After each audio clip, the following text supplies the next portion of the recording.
అప్పుడు కాలనీలు లేకుండే. గతంలో ఇప్పుడు దాదాపు 12 కాలనీలు పెరిగినాయి.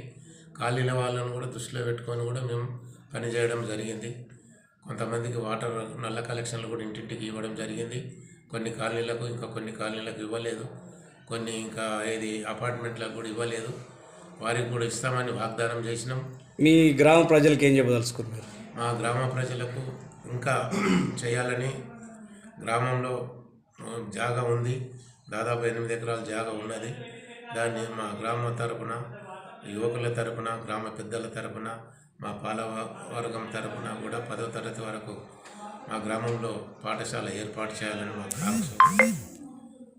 అలాగే క్రీడా మైదానం కూడా మంచిగా చేయాలనే ఉద్దేశంతో క్రీడా మైదానం కూడా 10 లక్షలు ఖర్చు పెట్టి సగం గోడతో ఆగి ఉంది.